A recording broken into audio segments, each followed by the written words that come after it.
Issue ہے کہ gas اور لوڈ شیڈنگ بجلی، وہاں کے لوگوں کو اس کا بہت مسائل کا سامنا کرنا پڑ رہا ہے، خاص طور پہ وہاں کی لیڈیز کو، بچوں کو، خواتین کو بہت اس چیز کا ایشو ہے۔ بجلی کی لوڈ شیڈنگ کی وجہ سے واٹر سپلائی کا ایشو بھی سنگین صورت اختیار کر جاتا ہے۔ جناب اسپیکر، میری آپ سے درخواست ہے کہ کیسکو کے اعلیٰ احکام کو معزز ایوان میں طلب کیا جائے اور ان سے سختی سے باز پرس کی جائے کہ تاہم قیامت خیز گرمی کے موسم میں عوام کو کچھ تو ریلیف ملے۔ جناب اسپیکر، میرا صوبہ کہنے کو تو معدنیات اور قدرتی وسائل سے مالا مال ہے، لیکن بدقسمتی سے ان وسائل کو عوام کے فائدے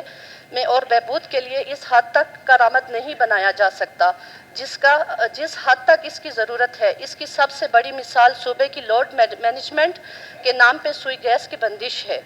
جناب اسپیکر، ہمارے صوبے بلوچستان میں 1952 میں دریافت ہونے والی گیس کے ذخائر سے پورے ملک کا نظام چلایا جا رہا ہے۔ وہاں ہمارے صوبے میں بہت سے ایریاز آج بھی گیس کی بنیادی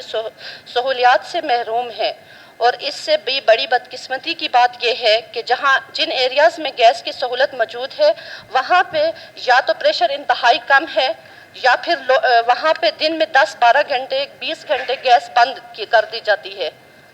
جس سے گھروں میں کھانا پکانے والی خواتین کو بھی انتہائی دشواری کا سامنا کرنا پڑتا ہے۔ جناب اسپیکر، میں اپنی چند گزارشات سے آپ کے توسط سے اور اس معزز ایوان کے سامنے رکھ کے یہ امید ہے کہ آپ اس سلسلے میں صوبہ بلوچستان اور بالخصوص جعفر آباد کی عوام کو درپیش بجلی اور گیس کی لوڈ شیڈنگ کے مسائل کے حل کے لیے متعلقہ حکام کو واضح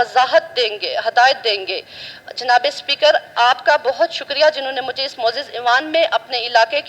کو درپیش مسائل کا بیان کرنے کے لیے موقع دیا۔ شکریہ آپ کا۔